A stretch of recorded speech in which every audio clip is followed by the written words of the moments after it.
إنا أرسلناك شاهدا ومبشرا ونذيرا وداعيا إلى الله بإذنه وسراجا منيرا وبشر المؤمنين بأن لهم من الله فضلا كبيرا وبشر المؤمنين بأن لهم من الله فضلا كبيرا صدق الله العظيم.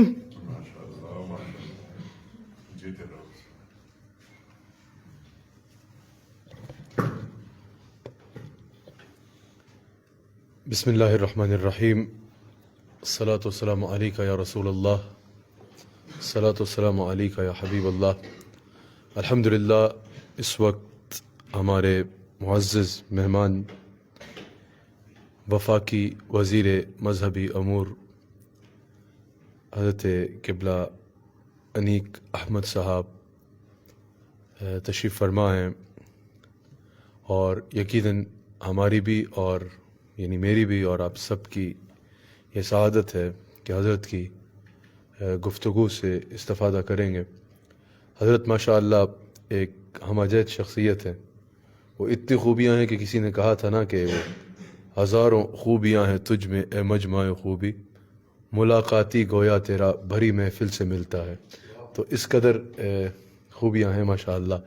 تو جس وجہ سے آپ کو پتہ ہے میں کچھ الفاظ کہتے ہوئے محتاط رہنا بھی چاہیے، لیکن کیونکہ قرآن کریم کے اوپر جو یہ گفتگو فرماتے ہیں، جو اللہ تعالیٰ نے ان کو قادر الکلامی عطا فرمائی ہے، وہ ان کا ایک خاصہ ہے. یہ تعریف وزیر کی وجہ سے میں نے نہیں کی. اگر وزارت نبی ہو یا پہلے بھی ان کے بارے میں یہ الفاظ اس وجہ سے کہے جاتے ہیں کہ یہ ایک قرآن کریم کے اوپر بہت خوبصورت کام کرتے ہیں. ان کا پروگرام آپ کی نظر سے یقیناً گزرا ہوگا کہ قرآن کریم کی آیات کو عصر حاضر کے ساتھ میچ کر کے، جس کو آپ کو میں اکثر اس بات پر گفتگو کرتا ہوں کہ قرآن کریم صرف قرآن کریم ہسٹری کی کتاب ہی نہیں کہ بس آپ نے اس کو ایک ہسٹری کے واقعات پڑھ لینے ہیں اور پھر بس حصول ثواب یا ایصال ثواب کے لیے ہی پڑھنا ہے، بلکہ جیسے حضور علیہ الصلوۃ خاتم النبیین ہیں، اللہ کے آخری نبی ہیں، اسی طرح قرآن جو ہے وہ مخلوق کے ساتھ اللہ کا آخری کلام ہے. جب بھی ضرورت پڑتی انبیاء علیہ السلام جلوہ گر ہوتے اور ان کے ذریعے اللہ تعالیٰ مخلوق سے، لوگوں سے کلام فرمایا کرتا. لیکن اب حضور علیہ السلام جب آخری نبی ہیں تو اب قیامت تک جتنے دور آنے تھے، اس میں جتنے مسائل آنے تھے، جتنی قومیں آنی تھیں، ان کے لیے جتنی رہنمائی آنی تھی، وہ سب کچھ اللہ تعالیٰ نے قرآن میں بیان فرما دیا.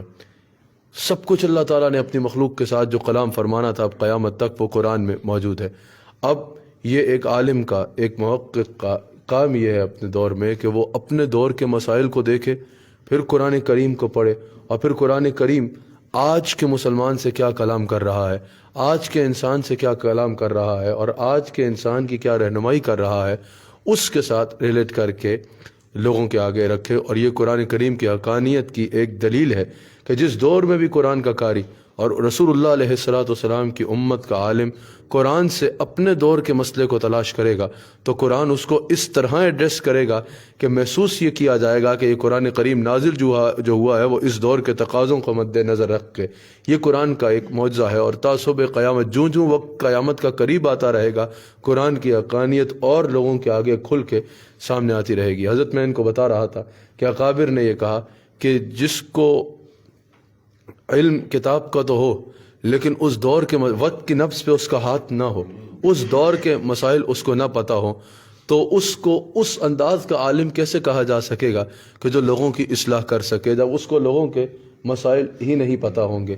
یہ ضروری ہے کہ وقت جتنی رفتار کے ساتھ بھی چلے، ایک عالم کا وقت کی نبض پہ ہاتھ رکھا ہونا چاہیے۔ دور جس مسائل کے اس موجودہ اس عصر حاضر کے لوگ جو مسائل کا حل نہ تلاش کر سکیں، قرآن کا طالب علم وہ جب مسائل کا حل قرآن سے اور یقیناً مصطفیٰ جان رحمت صلی اللہ علیہ وآلہ وسلم کے فرمان سے بتائے گا تو دنیا آغوش حیرت میں مبتلا ہو جائے گی۔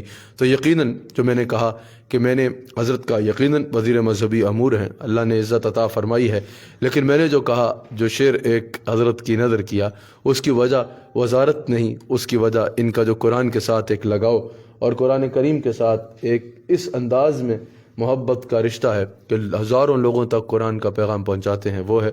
تو اس سے پہلے کہ حضرت اپنی گفتگو سے آپ کے لیے وہ ورڈز آف وزڈم کہتے ہیں نا، وہ ارشاد فرمائیں جو آپ کے لیے ایک نظریاتی بھی اور ہر اعتبار سے کس طرح ایک عالم قرآن کریم سے استفادہ کرتا ہے، اس پر آپ سے گفتگو فرمائیں، کیونکہ ہمارا اہل سنہ و جماعت کا ایک طریقہ ہے، تلاوت ہوتی ہے، نعت شریف ہوتی ہے، تو غلام مصطفیٰ نعت شریف پڑھیں گے اور اس کے ساتھ ہی حضرت اپنے ارشادات سے انشاءاللہ آپ سب کو نوازیں گے۔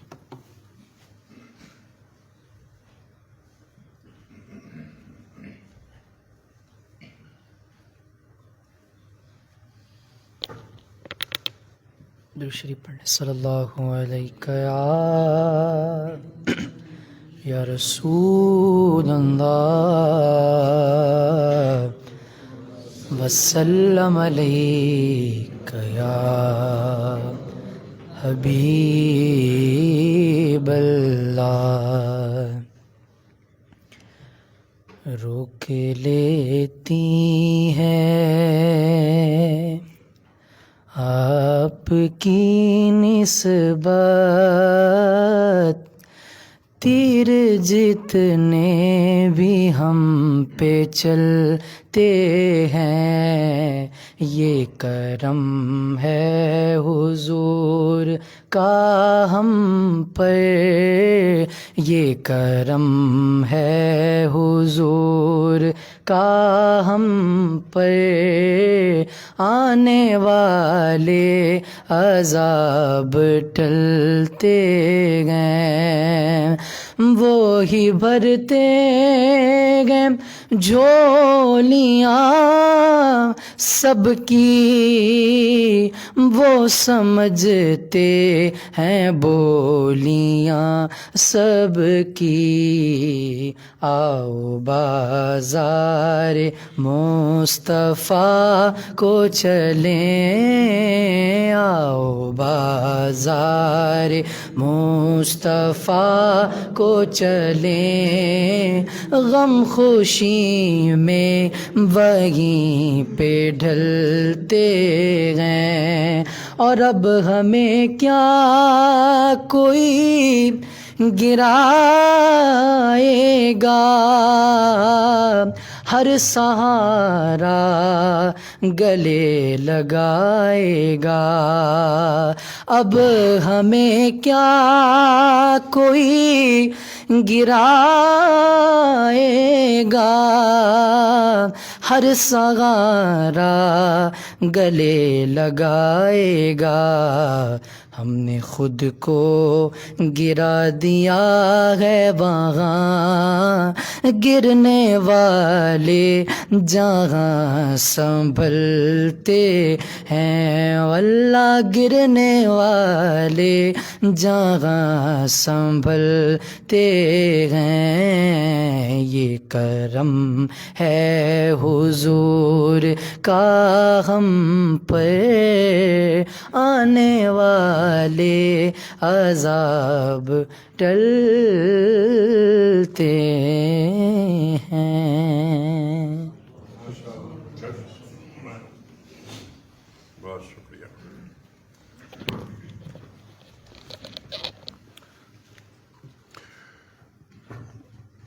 اعوذ باللہ من الشیطان الرجیم، بسم اللہ الرحمن الرحیم ان اللہ وملائکتہ یصلون علی النبی یا ایھا الذین آمنوا صلوا علیہ وسلموا تسلیما اللہم صل علی سیدنا ونبینا وشفیعنا ومولانا محمد وعلی آل محمد وبارک وسلم هل يستوي الذين يعلمون والذين لا يعلمون. محترم مولانا حسان صاحب اور عزیز طلباء و طالبات، بلکہ طالبات تو یہاں موجود نہیں ہیں، انہوں نے ذکر کیا کہ بنات بھی ہوتی ہیں یہاں. بہت اچھی بات ہے کہ ہم جب تعلیم پیش کرتے ہیں اور تعلیم سے مزین کرتے ہیں تو اس میں طلباء اور طالبات کے درمیان کوئی تخصیص نہیں رکھتے. مسلمان مرد ہو یا مسلمان عورت، ان تک دین کی تعلیم کو پہنچانا یہ دینی فریضہ ہے. جو مولانا نے گفتگو فرمائی اسی کو ذرا سا ہم آگے بڑھائیں گے. دین کے تقاضے، قرآن کریم، لمحہ موجود، شان نزول سے لے کر آج سے جوڑنا، یہ ہر مسلمان کا کام ہے. مولانا نے بجا فرمایا کہ یہ قرآن کریم ہر شخص کے لیے ہے، ہر فرد کے لیے ہے اور ہر زمانے کے لیے ہے. شہر رمضان الذی انزل فیہ القرآن ہدی للناس، پوری انسانیت کے لیے ہدایت ہے. ہم حامل کتاب ہیں، حامل قرآن و بے ذوق طلب. اقبال فرماتے ہیں کہ حامل قرآن و بے ذوق طلب، العجب ثم العجب ثم العجب. کہ تو حامل قرآن ہے، تیرے پاس قرآن ہے اور تجھ میں ذوق طلب ہی نہیں ہے. قرآن کریم کو کیسے حاصل کیا جاتا ہے، یعنی علوم قرآنی کو سینہ کیسے کھلتا ہے قرآن کریم کے لیے. اقبال فرماتے ہیں کہ تو حامل قرآن ہے اور تجھ میں ذوق طلب ہی نہیں. العجب ثم العجب ثم العجب، مجھے تجھ پر تعجب ہے، مجھے تجھ پر تعجب ہے، مجھے تجھ پر تعجب ہے. تو کتنی بڑی ذمہ داری ایک مسلمان کے کندھے پر ہوتی ہے. یہ شہادت گہے الفت میں قدم رکھنا ہے. لوگ آسان سمجھتے ہیں مسلمان ہونا. ہمارا اور آپ کا مقام کیا ہے؟ کبھی ہم نے اس مقام کو سمجھا؟ ایک تو انسانیت میں ہمارا مقام، پھر اللہ تعالیٰ نے ہمیں امتی بنایا. کس کا؟ وجہ وجود کائنات محمد مصطفیٰ احمد مصطفیٰ صلی اللہ علیہ وآلہ وسلم کا. آپ کے امتی ہونے کی خواہش انبیاء نے کی اور ہمیں یہ مقام گھر میں بیٹھے بیٹھائے حاصل ہو گیا. لیکن اللہ تعالیٰ ہم سے کچھ کام لینا چاہتا ہے، ہمیں کسی مقام پر فائز دیکھنا چاہتا ہے کہ تو ہی ناداں چند کلیوں پر قناعت کر گیا، ورنہ گلشن میں علاج تنگیے دامہ بھی ہے. اللہ تعالیٰ نے یہ کائنات تسخیر کرنے کے لیے بنائی ہے. جہاں ہے تیرے لیے، تو نہیں جہاں کے لیے. اقبال بتاتے ہیں، مولانا علم کی بات فرما رہے تھے. اقبال فرماتے ہیں، جو میں نے آیت بھی پڑھی تھی قرآن کریم کی، کہ هل يستوي الذين يعلمون والذين لا يعلمون، جن کے پاس علم ہے وہ اور جن کے پاس علم نہیں ہے وہ دونوں برابر کیسے ہو سکتے ہیں؟ آپ کے پاس علم ہے، آپ علم حاصل کر رہے ہیں، اور وہ لوگ جن کے پاس علم نہیں ہے وہ آپ کی برابری کیسے کر سکتے ہیں؟ لیکن اقبال فرماتا ہے کہ ہر مسلمان کے لیے ضروری ہے کہ وہ دنیا کے ہر علم کو مسلمان کرے. ہر مسلمان کے لیے ضروری ہے کہ وہ دنیا کے ہر علم کو مسلمان کرے. دنیا کے علوم مسلمان کیسے ہوتے ہیں؟ غور کیجئے گا اس بات. آج ہمارے بچے اور بچیاں جو بایولوجی پڑھ رہے ہیں، بگ بینگ پڑھتے ہیں، یہ دنیا ایک بڑے دھماکے کا نتیجہ ہے. وہ تھیوری جو قرآن کریم بیان کرتا ہے، ہم اس کے بالکل مخالف ایک تھیوری کھڑی کر دیتے ہیں اور ہمارے بچے اور بچیاں اس تھیوری پر ایمان لے آتے ہیں. انسان کا استحصال نہ ہو، قرآن یہ فرماتا ہے. یعنی علوم جو ہم حاصل کرتے ہیں، وہ علوم اس لیے حاصل کرتے ہیں کہ علوم کو حاصل کرنے کے بعد اپنی شخصیت کو ہم مکمل کریں، اور کم از کم اپنے اندر کے جانور کی تہذیب تو کر ہی لیں. فَأَلْهَمَهَا فُجُورَهَا وَتَقْوَاهَا، اللہ قرآن کریم میں فرما رہا ہے. تو میرا خیر میرے شر پر غالب آنا چاہیے.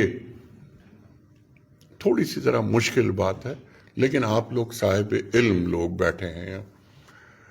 دین حال کا امر کیسے بنتا ہے؟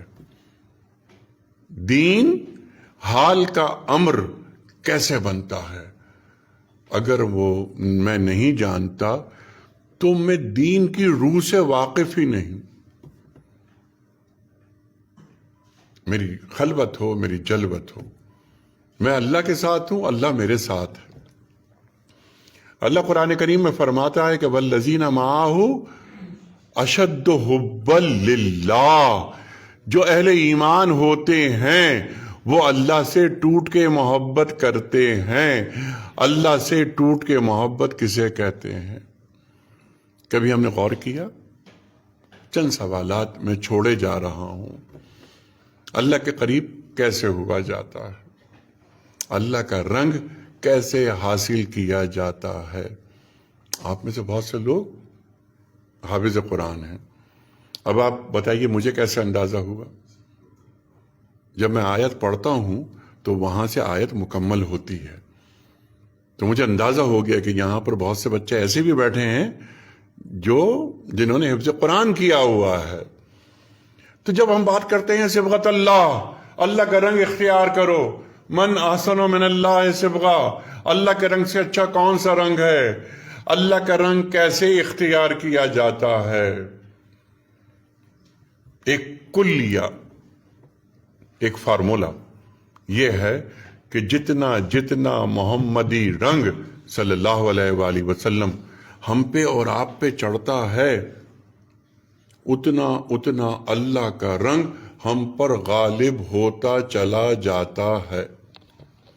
اللہ کو پانا ہے، سرکار دو عالم صلی اللہ علیہ وآلہ وسلم کے ذریعے پانا ہے.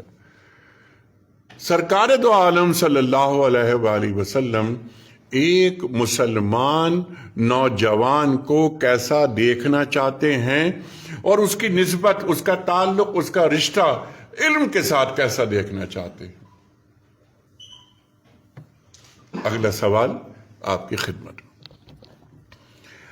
اللہ کے رسول صلی اللہ علیہ وآلہ وسلم کی محفل ہے. ایک سوال، اللہ کے رسول صلی اللہ علیہ وآلہ وسلم یہ فرمائیے کہ علم کسے کہتے ہیں؟ علم کسے کہتے ہیں؟ کیا اچھا سوال، کتنا بڑا سوال. اللہ کے رسول فرماتے ہیں صلی اللہ علیہ وآلہ وسلم کہ العلم مخافت اللہ، علم خدا خوفی کا نام ہے. علم خدا خوفی کا نام ہے. کیا مجھے اور آپ کو معلوم ہے کہ خدا خوفی کیا ہوتی ہے؟ خشیت خداوندی کیا ہوتی ہے؟ علم کی بات ہو رہی ہے، علم کا تعلق علماء سے ہے. قرآن کریم کیا فرماتا ہے کہ انما یخشی اللہ من عبادہ العلماء. اللہ کی خشیت، اور اس خشیت کے ذریعے محبت کے ذریعے اطاعت اللہ کی، انہی کے دلوں میں پیدا ہوتی ہے کہ جو صاحبان علم ہوتے ہیں. ایک جاہل آدمی اللہ کی خشیت حاصل کر ہی نہیں سکتا. اس کے لیے اللہ کو جاننا ضروری ہے. اللہ کو بے جانے بغیر ماننا اور اللہ کو جان کر یعنی ایک شعوری سطح بلند کر کے ماننا، دونوں میں کوئی فرق ہے؟ عبادت ہم کرتے ہیں سب. میں کس کی عبادت کر رہا ہوں؟ کیا میں نے اور آپ نے اپنی زندگی میں کوئی ایک سجدہ بھی ایسا ادا کیا کہ جس سجدے کو ادا کرنے کے بعد میرے اور آپ کے اندر سے یہ آواز بلند ہوئی ہو، ہاں یہ وہی سجدہ تھا جو میرے اللہ کو مجھ سے مطلوب تھا؟ تو سجدہ کھلا ہم پر کہ سجدہ کہتے کسے ہیں. میں آیت نہیں پڑھتا، سجدہ واجب ہو جاتا ہے. سجدہ کرو اور میرے قریب آ جاؤ. تو وہ سجدہ جو میں اور آپ کر رہے ہیں، کیا ہمیں اللہ سے قریب کر رہے ہیں؟ اور اللہ اپنے سے قریب کیوں کرنا چاہتا ہے؟ اللہ یہ چاہتا ہے کہ میں نے اے بندے تجھے اپنا نائب بنایا، تجھ میں اپنی خوبیاں دیکھنا چاہتا ہوں. حدیث قدسی آپ سب علماء ہیں اور ممکنہ علماء ہیں. الحدیث قدسی، بندہ میری طرف آتا ہے، چل کر آتا ہے، میں دوڑ کے جاتا ہوں. ایک بالش آتا ہے، میں ایک گز اس کے قریب جاتا ہوں. پھر وہ بندہ جس آنکھ سے دیکھتا ہے میں اس کی آنکھ بن جاتا ہوں. جس قدم سے وہ چلتا ہے میں اس کا قدم بن جاتا ہوں. اقبال فرماتے ہیں ہاتھ ہے اللہ کا، بندہ مومن کا ہاتھ، غالب و کار آفری، کار کشا، کار ساز. اقبال تو بہت آگے چلے جاتے ہیں. وہ کہتے ہیں کہ ایک وقت ایسا آتا ہے کہ ایک بندہ اللہ کا کو ورکر ہو جاتا ہے. ابس ہے شکوے تقدیر یزداں، ابس ہے شکوے تقدیر یزداں، تو خود تقدیر یزداں کیوں نہیں ہے؟ غور فرمائیے. تو میں اللہ تعالیٰ کا منتخب بندہ بننا چاہتا ہوں. بہت ساری آیات قرآن کریم کے سامنے آتی ہیں. دیکھیے، واللہ یختص برحمتہ من یشاء. شاباش، اللہ تعالیٰ مخصوص کر لیتا ہے اپنے خاص بندوں کو اپنی رحمت کے ذریعے. اے اللہ، میں یہ چاہتا ہوں کہ اس رحمت کا مستحق میں بن جاؤں. اللہ قرآن کریم میں فرما رہا ہے نا کہ کتب علی نفسہ الرحمہ، اللہ نے اپنے ذمہ کرم پر لے لیا رحمت کو. یہ ایک عمومی رحمت ہے. 100 حصے ہیں رحمت کے، 99 حصے اللہ کے پاس ہیں. ایک حصہ پوری مخلوقات میں تقسیم کر دیا اللہ تعالیٰ نے. 99 حصے رحمت کے اللہ کب تقسیم کرے گا؟ یوم قیامت، یوم حشر اپنی رحمت کو تقسیم کر دے گا. تو جب اللہ فرماتا ہے کہ واللہ یختص برحمتہ من یشاء، میں اپنی رحمت سے اپنے خاص بندوں کو اپنی مرضی سے منتخب کر لیتا ہوں. اے اللہ، میں یہ چاہتا ہوں کہ تو جن بندوں کو اپنی رحمت سے منتخب کر لے، میں ان میں شمار ہونا چاہتا ہوں. ذالک فضل اللہ یؤتیہ من یشاء. تو اللہ کا فضل اللہ تعالیٰ جسے چاہتا ہے اسے عطا کرتا ہے. تو اے اللہ، تو اپنے فضل کے قابل مجھے بنا دے، اور مجھ میں جو کوتاہیاں ہیں اس کی پردہ پوشی کر مجھے اس مقام پر پہنچا دے جہاں تو بندے مومن کو دیکھنا چاہتا ہے، جہاں بندے مومن کا ہاتھ اللہ کا ہاتھ بن جاتا ہے، جہاں بندے مومن کی زبان اللہ کی زبان بن جاتی ہے. اس مقام تک پہنچنے کے لیے اس کائنات کو تسخیر کرنے کا نسخہ جو قرآن کریم میں موجود ہے، اس کے قریب آنے کی ضرورت ہے. اب دنیاوی علوم کی بات کرتے ہیں. ایک تو یہ کہ دنیاوی علوم اور دینی علوم دونوں میں کوئی فرق نہیں ہے. ہمارے نزدیک یعنی دینی پیراڈائم میں ہمارے جو دنیاوی علوم ہیں وہ بھی دینی علوم ہیں. ہم ان علوم کو، ان دنیاوی علوم کو دین کا خادم بنانا چاہتے ہیں. دنیاوی علوم کو دین کا خادم بنانا چاہتے ہیں. تو پہلی بات تو یہ کہ اپنی عمر کا بہترین حصہ دین کو دیجیے. اپنی عمر کا بہترین حصہ دین کو دیجیے. جب کوئی کام نہیں ہے، کچھ نہیں، چلیے اب نمازیں پڑھ لیں، عبادات وغیرہ وغیرہ، روزہ، حج، زکوٰۃ، خیرات، انفاق وغیرہ. یہ جو عمر ہے نا، یہ عمر یہ میکنگ کی ہے یا بریکنگ کی ہے؟ یہ عمر بہت اہم کام کر رہے ہیں آپ اللہ سے اللہ کو مانگ رہے ہیں، علم کے ذریعے، تحقیق کے ذریعے. جب ہم اور آپ تحقیق کرتے ہیں، یہ بھی نکتہ ذرا غور سے سنیے گا، جب ہم اور آپ تحقیق کرتے ہیں نا، کسی بھی شعبے میں آپ لوگ بہت تحقیق کرتے ہوں گے، تو تحقیق کیوں کرتے ہیں؟ تاکہ حق تک پہنچا جائے. تحقیق اور حق میں ایک خاص تعلق ہے. تحقیق ہم اس لیے کرتے ہیں کہ ہم حق تک پہنچیں. اور حق کس کی صفت ہے؟ اللہ کی. تو تحقیق کے ذریعے دراصل ہم اللہ تک پہنچ جاتے ہیں. تو جب ہم کسی بھی علم کی تحقیق کریں تو ہمیں معلوم ہو کہ ہمارا رابطہ اللہ سے ہو رہا ہے یا نہیں ہو رہا. یا یہ میں علم حاصل کر رہا ہوں صرف انسانیت کا استحصال کرنے کے لیے. اللہ تو قرآن کریم میں کہاں تک بات بیان فرما دیتا ہے. یہ انسانیت کا استحصال ہم اور آپ کرتے ہیں. آج دنیا میں ہم دیکھتے ہیں ایک ڈاکٹر ہوتا ہے، انجینئر ہوتا ہے، IT ایکسپرٹ ہوتا ہے، HR کا آدمی ہوتا ہے، ڈگری کو کیش کراتا ہے چیک سمجھ کر. میں نے اگر MBA کیا مارکیٹنگ میں، میرا باس مجھ سے کہتا ہے کہ دیکھو یہ گھڑی تم بنا رہے ہو نا، یہ گھڑی فرض کیجیے 10,000 کی ہے، تمہیں یہ بیچنی ہے 30,000 کی، اور اگر تم 40,000 کی بیچ دو گے تو میں تمہیں انڈیوسمنٹ دوں گا، بونسز دوں گا، تمہیں کہاں پہنچا دوں گا. قرآن کیا فرماتا ہے کہ انسان کا استحصال نہ ہو.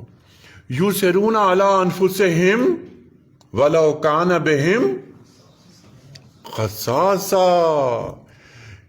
ایثار دین سکھاتا ہے. یہ وہ لوگ ہیں جو سامنے والی کی ضرورت کو اپنی ضرورت پر مقدم رکھتے ہیں، اگرچہ اس میں ان کا نقصان کیوں نہ ہو رہا ہو. ایک چیز آپ کو بھی چاہیے، ایک چیز مجھے بھی چاہیے، لیکن پہلے یہ چیز آپ کو چاہیے، اس کا مستحق میں بعد میں ہوں. یہ خیال میرا ہے اور یہی خیال آپ کا بھی ہے کہ نہیں، پہلے یہ چیز سامنے والے کو چاہیے. یہ ایثار ہمیں دین سکھاتا ہے، انسانیت کا استحصال ختم کر دیتا ہے. آخری بات میں عرض کرتا ہوں، گفتگو طویل ہو گئی، معاف فرمائیے گا. پانی کا ایک گلاس، شدید پیاس مجھے بھی اور انہیں بھی. پانی کا گلاس میرے پاس آیا، مجھے محسوس ہوا کہ یہ بھی پیاسے ہیں، تو پہلے میں پانی انہیں پیش کروں گا. انہوں نے کہا نہیں، پہلے یہ پانی آپ پئیں گے. یہ ہمیں دین سکھاتا ہے. بہرحال میں نے ان کی بات قبول کی اور میں نے پانی پی لیا شدید پیاس کے عالم میں. پیاس مٹنے کا جتنا مزہ مجھے آیا، کیا اس سے زیادہ مجھے اس شکر کو ادا کرنے میں آیا جو پانی پینے کے بعد میرے زبان سے الفاظ برآمد ہوئے؟ کس کا مزہ زیادہ تھا؟ یہ ایک پیمانہ ہے.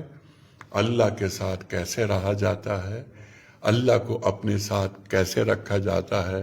اے اللہ، تو نے فرمایا ہے کہ الیس اللہ بکافٍ عبدا، کہ کیا اللہ بندے کے لیے کافی نہیں؟ ہاں اے اللہ، تو میرے لیے کافی ہے. آپ سب کا بہت شکریہ.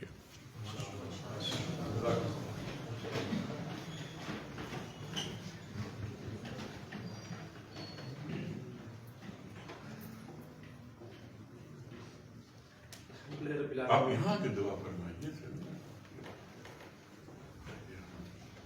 الحمد لله رب العالمين والعاقبة للمتقين والصلاة والسلام على رسول محمد وآله وصحبه أجمعين. اللهم ربنا آتنا في الدنيا حسنة وفي الآخرة حسنة وقنا عذاب النار وقنا عذاب القبر وقنا عذاب الحشر وقنا عذاب القرد وقنا عذاب المرد وقنا عذاب الميزان.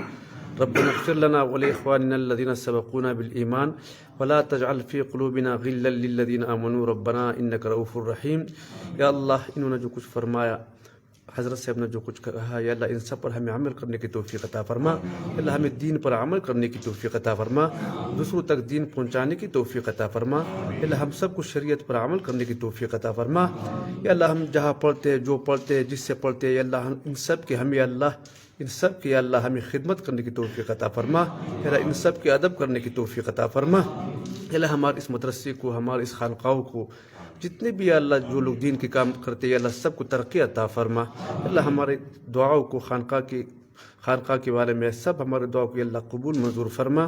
صلی اللہ تعالی علی خیر خلق محمد و آلہ و صحبہ اجمعین.